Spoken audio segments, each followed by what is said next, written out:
we go.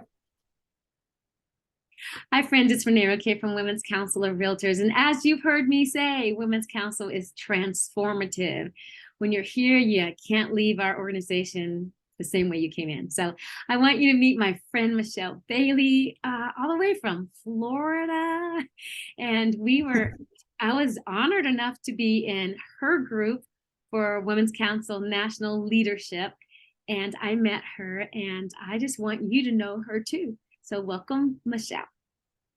Thank you, Renee. It is an honor to be here as always. And the best part is getting to see your smiling, positive, upbeat self like you always are. I love you. I love you. And Michelle, you're really near and dear to my heart. One, because of Leadership Institute. You were my group, and that was a year-long project that we did and got to see you. And I was just blown away by your courage as you walked through a really difficult time with your family and 3 boys and your husband. Well, I don't want to put words into your mouth. Whatever you want to talk about. Do you want to share how you've been transformed, or It's okay. Whatever.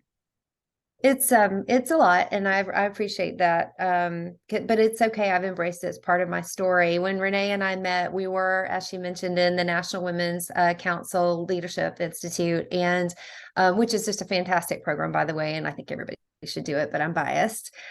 During that year, though, it was particularly challenging for me because my husband was battling a stage 4 salivary gland cancer, and so what was amazing was these folks allowed me to participate in the program and show up and be there and surrounded me. And that's what council's kind of all about. Ultimately, I did lose my husband in December of 2021, and their love and support didn't stop, just because we graduated the Institute.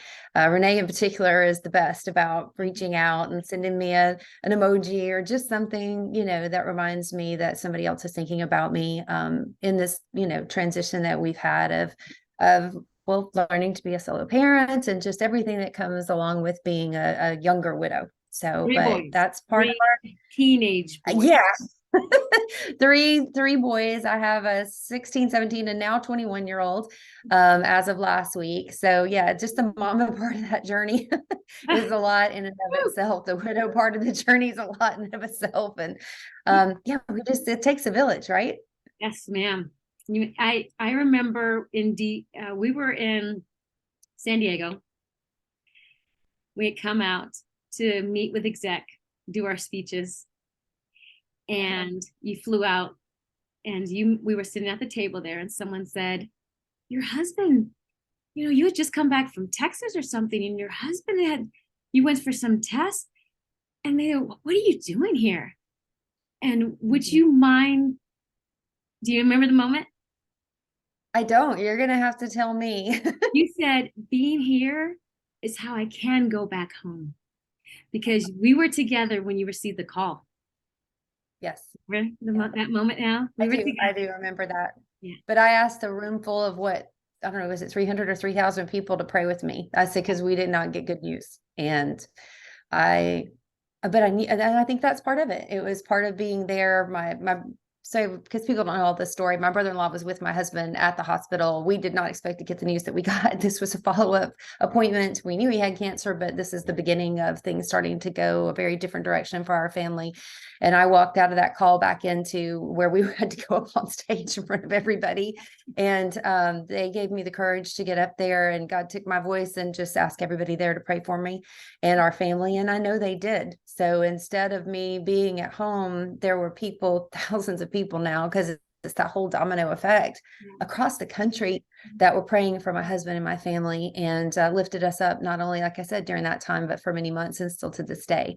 So there is, it's the family too, that I think people don't understand, because like you said, I was president of my association at the time, or I was president-elect in the last year. I was president the year that I lost him. I was president immediately thereafter. And a lot of people expected me to walk away, but my realtor family is my support system. And when you have been in it, I've been a realtor for 10 years. I started volunteering my second year in, joined the council immediately thereafter. And that was one of the things about the council. They don't take no for an answer. Usually they see something and they pull you kicking and screaming. So a lot of times when I'm talking to new people or anything like that, I feel like I'm preaching to the choir because I was that person. And I'm the biggest, 180 you could possibly imagine, because I didn't see the value in doing these kinds of things when I first got into it. And I'm the poster child now for why everybody should do it. Oh, Because wow. I That's just transformation right there. hugely so. I mean, because I just literally could not fathom why anybody would do all this extracurricular stuff. I didn't go to college. I wasn't in a sorority. I didn't get it. Girls kind of, with a lot of drama. I'm like, no, no, we're just gonna go sell the houses. I just had no idea until you got in and really felt that embrace of knowing the other agents, having the support, knowing I can call somebody up and go, okay, I need to know what's going on with this deal, what's happening with that deal. I had this issue come up with the buyer or seller. How would you negotiate this? And I can't call 1, 2, 10 penny. I could probably come up with 50 people like this that I could call in all different markets to get different opinions. And I just call it my personal board of directors. I love that, I just call Michelle. That is fantastic. I love I that. just I got all these great people now in my life that I wouldn't have in my life if I had not become part of the council. And that's why I'm such a big advocate for it, an advocate of amazing leaders like you continuing to go up in their journey. And so I hope everybody will support Renee, because she is hugely transformative in my life. And I know she will be for the council and every person that she touches. Oh, well, thank you, Michelle. Thank you so much. And I just want you to know from the bottom of my heart, my prayers will not stop for you and your family and your boys. So I don't know how you do it, my friend, but hats off. One day at a time. One day at a time. So you'll used to it one day at a time. And the Hats days off. you can't, you just go back to bed and you start again tomorrow. And why don't you tell everyone where you are in Florida?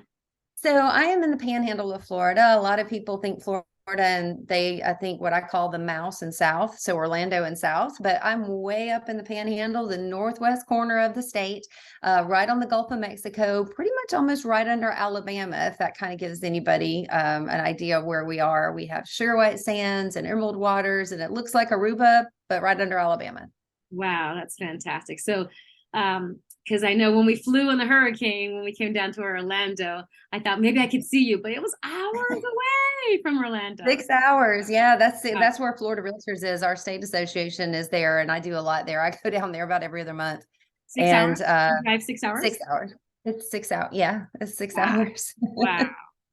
Well, this has been a Yeah. pleasure to catch up with you. And again, my heart's with you and the boys. And so I just want to thank you.